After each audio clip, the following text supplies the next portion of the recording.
Hello everyone, I am Bhavna and you are watching Bhavna education diary. इस video में हम mock test series के third module को discuss करेंगे, जिसमें हम इंडियन पेनल कोड के सारे इम्पॉर्टेंट क्वेश्चंस को, मैक्सिमम इम्पॉर्टेंट क्वेश्चन को डिस्कस करेंगे। तो अगेन पहले आप वीडियो पॉज करके अपना आंसर मार्क कीजिएगा, देन मैं आपको आंसर बताऊँगी और उसको एक्सप्लेन भी करूँगी। और जितना भी आपका स्कोर होगा उसे कमेंट सेक्शन में ज़रूर बताइएगा। स्टार्ट करते हैं वीडियो को।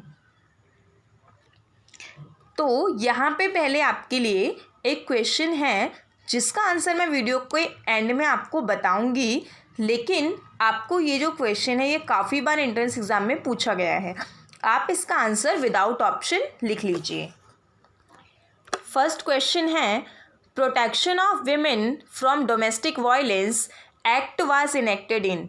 तो ये जो वुमेन डोमेस्टिक वायलेंस से रिलेटेड जो एक्ट था वो कौन से ईयर में पास हुआ है। आई होप आपने सही आंसर मार्क किया होगा, 2005, that is option B. Next है, in which case the Supreme Court declare that right to life does not include right to die, and hence section 309 IPC constitutionally valid। तो यहाँ पे आपको बताना है कि कौन से जो केस में ये सुप्रीम कोर्ट ने बोला था कि जो राइट टू लाइफ है वो राइट टू डाई नहीं है। ये मैंने आपको कॉन्स्टिट्यूशनल वीडियो में जो मेरी है उस कॉन्स्टिट्यूशनल केसेस की वीडियो में भी मैंने इसमें सारे केसेस करवाए हैं। तो आई होप अगर आपने वो वीडियो देखी हो तो आपको इसका आंसर पता होगा, that is Gian Kaur versus state of Punjab. इस केस में सुप्रीम कोर्ट ने जो है इस सेक्शन को और ज़्यादा जो है ओपनली बताया कि एक पर्सन के पास जो है राइट टू डिग्निटी के साथ जीने और मरने का राइट है।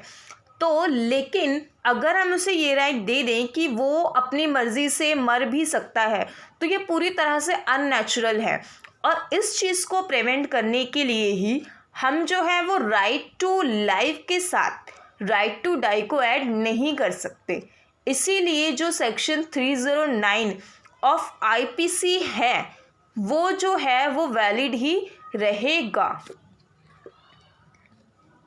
नेक्स्ट है, when a women is changing her clothes in a trial room, A capture the image through hidden camera and uploads on internet, what offense is A guilty of। तो ए का जो एक्ट है इसमें ए ने कौन सा ऑफेंस जो है वो कमिट किया है। तो इसमें है डिसरॉबिंग, आउटरेज हर मोडेस्टी, वेयरिज्म, स्टॉकिंग। तो यहाँ पे सही ऑप्शन है वेयरिज्म। बाकी इसमें भी पनिशेबल हैं और वेयरिज्म इसमें ए ने जो कमिट किया है वो ऑफेंस है सी। नेक्स्ट है, corporeal possession means possession of.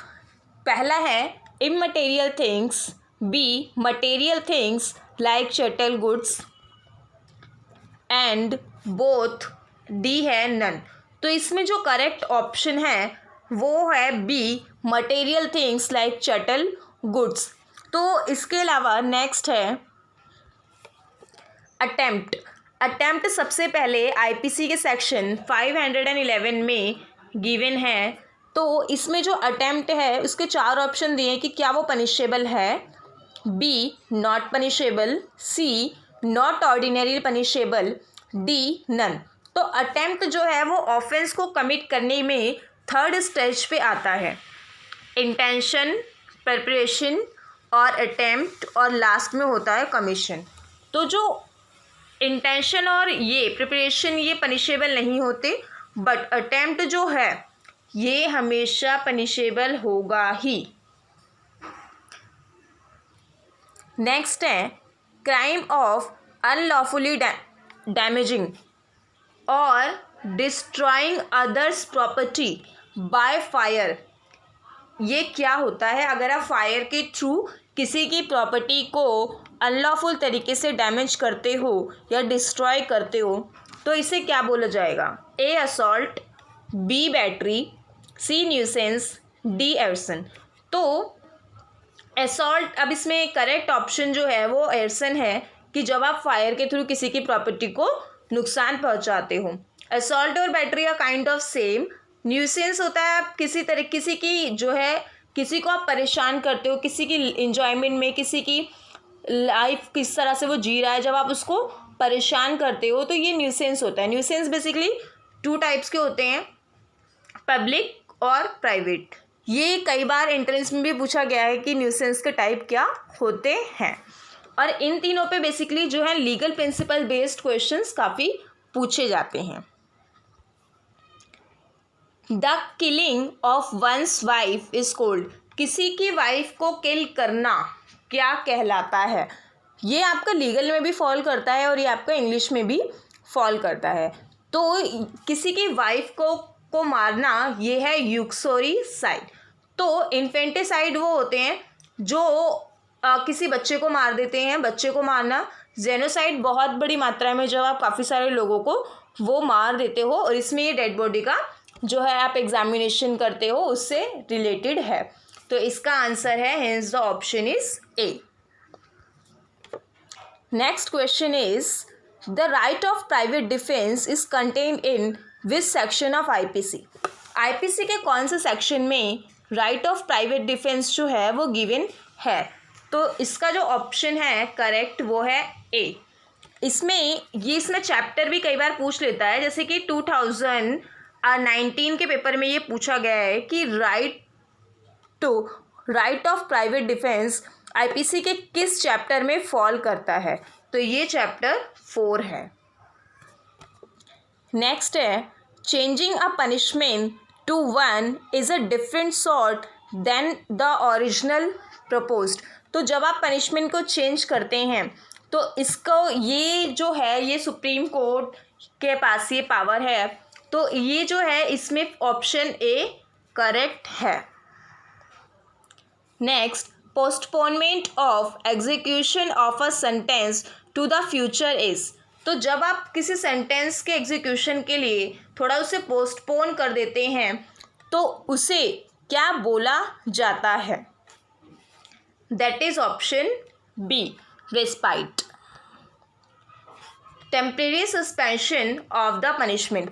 जब पनिशमेंट को थोड़े से समय के लिए टेम्परेरी रोक दिया जाता है तो उसे बोलते हैं रिप्राइव। नेक्स्ट है defamation infringes a person's right to. Defamation basically crime और टॉर्ट दोनों में फॉल करता है, और डेफेमेशन के लिए कुछ चीज़ें ज़रूरी होनी चाहिए, जैसे कि सबसे पहले जो डेफेमेशन में जो चीज़ हो रही है वो पब्लिश होनी चाहिए, और जो प्लेंटिफ है प्लेंटिफ के रिगार्डिंग में होनी चाहिए। प्लेंटिफ के ऐसा नहीं होना चाहिए कि किसी और के बारे में है और प्लेंटिफ को उससे प्रॉब्लम है, वो प्लेंटिफ के बारे में ही होनी चाहिए, वो पब्लिश्ड होनी चाहिए, और वो जो है डेफेमेशन के लिए वो उसको ऐसी होनी चाहिए कि जो उसकी रेपुटेशन को ख़राब कर दे। तो डेफेमेशन जो है वो पर्सन के कौन से राइट को इन्फ्रिंग करता है? Option A privacy, option B social value, option C reputation, option D property. तो the correct answer is option C. Correct option is option C reputation. ये किसी पर्सन की रेपुटेशन, राइट टू रेपुटेशन जो है उसके पास right है एक अपनी अच्छी सोसाइटी में अच्छी रेपुटेशन के साथ जीने का, तो उस राइट को ये इन्फ्रिंग करता है। Question 13 making a wrong statement in an affidavit is. Affidavit में जो रॉन्ग स्टेटमेंट बना देता है या डाल देता है उसे क्या कहते हैं? परजुरी, उसे कहते हैं परजुरी। और फॉर्जरी वो होता है जो किसी डॉक्यूमेंट में गलत चीज़ों को करते हैं, यूज़ करते हैं, जाली डॉक्यूमेंट बनाते हैं, नकली। एरसन मतलब कि किसी की प्रॉपर्टी को डिस्ट्रॉय कर देना बाय फायर, डिस्ट्रॉय और डैमेज कर देना by fire, that is arson. Next है इग्नोरेंशिया फैक्टा डोथ एग्जीक्यूसेट मीन्स। तो एक बहुत ही इसके अलावा जो बहुत ही फेमस इसमें लीगल मैक्सिम है, ignorance of law is excusable, ignorance of fact is excusable, ignorance of law is not excusable, but there is difference. तो जब हम कई बार ऐसा होता है कि जल्दबाजी में हम क्वेश्चन को देखते हैं और इनमें से कुछ मार्क कर देते हैं, तो जब भी आप इन क्वेश्चंस को देखें तो वर्ड टू वर्ड उसको चेक करें कि क्या है. तो इग्नोरेंशिया, इसमें इग्नोरेंस की बात हो रही है, फैक्टो यहाँ पे फैक्ट की बात हो रही है, डोथ एक्सक्यूजेबल. तो ignorance mistake of the fact is excusable is the correct option. बाकी के ऑप्शन में क्या है, ignorance of fact is not excusable, that means ignorantia, ignorance of fact is not excusable, ignorance of fact is excusable. तो यहाँ पे आपको इस तरीके के जब लीगल मैक्सिम आते हैं, तो अगर आपको कोई मैक्सिम नहीं आता है तो आप उससे ट्राई करो कि आप उसके रूट वर्ड्स को देखो कि आप उसको कितना रूट इसके चेक कर पा रहे हो, क्योंकि कई बार ऐसा होता है कि रूट वर्ड जैसे आप कर रहे हो तो उससे आपको हिंट मिल जाती है और बाकी के आप ऑप्शंस को एलिमिनेट कर पाते हो. जैसे कि इसमें जो है ये नॉट का यूज़ नहीं हो रहा है, तो नॉट वाला ऑप्शन आप पहले ही उसको एलिमिनेट कर सकते हो. और यहाँ पे जो है डॉट एक्सक्यूजेबल, अगर हम थर्ड ऑप्शन को देखते हैं और हमें सही नहीं पता तो हम इग्नोरेंशिया से इग्नोरेंस और फैक्टा से फैक्ट कर सकते हैं. और डॉट एक्सक्यूजेट, एक्सक्यूजेट मतलब होता है एक्सक्यूजेबल, तो ये ऑप्शन बचा, इसीलिए भी आप इसका ए मार्क कर सकते हो. बट ये आपको एक्सेप्शनल केसेस में करना है, आपको वही क्वेश्चन मार्क करना है जो आपको 100% आता है. Homicide means killing of human by another. एक पर्सन के थ्रू जब दूसरे पर्सन का यहाँ पे किलिंग होती है दूसरे पर्सन की, तो ये जो है ये क्या लॉफुल है या अनलॉफुल है या बोथ ए एंड बी है या नन ऑफ द एबव है. तो आप कोई भी क्वेश्चन जब आईपीसी या किसी भी सब्जेक्ट का मार्क करें तो उसका आंसर अच्छे से सोच के मैच करें, सारे ऑप्शंस को देख के. आपको लॉफुल या अनलॉफुल एक ऑप्शन ही देखना, सारे ऑप्शंस देखने हैं. तो होमिसाइड जो है, कल्पेबल होमिसाइड, ये क्या होता है, लॉफुल है और अनलॉफुल भी है. अनलॉफुल तो जनरली है, लेकिन लॉफुल कब है, जब आप उसे प्राइवेट डिफेंस की फॉर्म में यूज़ करते हैं. जब आप उसे प्राइवेट डिफेंस की फॉर्म में यूज़ कर रहे हैं तो आपकी जो किलिंग है वो आपका डिफेंस बन जाएगी और आपका ये जो है एक्ट ये लॉफुल बन जाएगा. तो इसका hence the option is C correct, और इसीलिए इसका ऑप्शन ए और बी दोनों ही होगा. Correct is C. नेक्स्ट है theft is an offence against.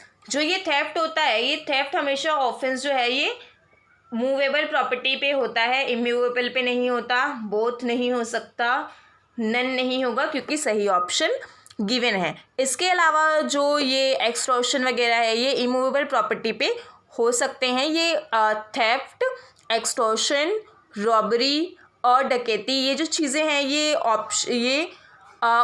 ये प्रॉपर्टी रिलेटेड ऑफेंस हैं. कई बार पूछा भी जाता है कि आपको कैटेगराइज करना है कि कौन कौन से ऑफेंस जो हैं वो प्रॉपर्टी रिलेटेड हैं. तो ये 4 हैं. Next question is the practice of killing of newborn child is called infanticide. Next, the disobedience of any judgment, order etcetera of a court amounts to. तो जब आप किसी कोर्ट के जजमेंट की या ऑर्डर की डिसओबीडियंस करते हो, उसकी अवहेलना करते हो, उसको नहीं मानते हो, तो क्या होता है ये. Option A no offence, option B contempt of court, option C depend of fact, option D none. तो इसे बोलते हैं कंटेम्प्ट ऑफ कोर्ट. इसके 6 महीने के अराउंड जो है इसमें पनिशमेंट भी है. Next is result of unsuccessful prosecution. The option A acquittal, option B conviction, option C bail, option D none. तो ऐसा होता है कि जब इसमें सबसे पहले इसका आंसर जो है अनसक्सेसफुल वो है एक्विटल. तो जब सक्सेसफुल प्रोसिक्यूशन का मतलब ये होता है कि आपने सक्सेसफुल प्रोसिक्यूशन का मतलब कि जिसको पुलिस ने पकड़ा है वो कन्विक्ट है, और जब वो पर्सन उस पर्सन की कन्विक्शन कंफर्म हो जाएगी तो वो सक्सेसफुल हो जाएगा. बट अनसक्सेसफुल कब होगा, जब अनसक्सेसफुल कब होगा वो, जब उसको कन्विक्शन, जब वो एक्विटल हो जाएगा, और जब उसको कन्विक्ट कर दिया जाएगा तो सक्सेसफुल होगा। तो hence is the option A correct, क्योंकि यहाँ अनसक्सेसफुल की बात हो रही है। Next is unlawful assembly requires. Unlawful assembly में मिनिमम 5 पर्सन होने चाहिए। तो यहाँ पे आपकी सीरीज़ ख़त्म हुई है, सीरीज़ का मॉड्यूल ख़त्म हुआ है 3rd। तो आपको जो मैंने क्वेश्चन दिया था उसका आंसर है pre conception and pre natal diagnostic techniques, 1994 का है, प्रोहिबिशन ऑफ सेक्स सिलेक्शन। तो that's all from my side. Don't forget to subscribe my channel and keep watching our videos, because आगे आने वाली वीडियोज़ में हम फैमिली लॉ और बाकी इंपॉर्टेंट क्वेश्चंस को भी लेकर आएंगे आपके नेक्स्ट मॉड्यूल्स में। Thank you.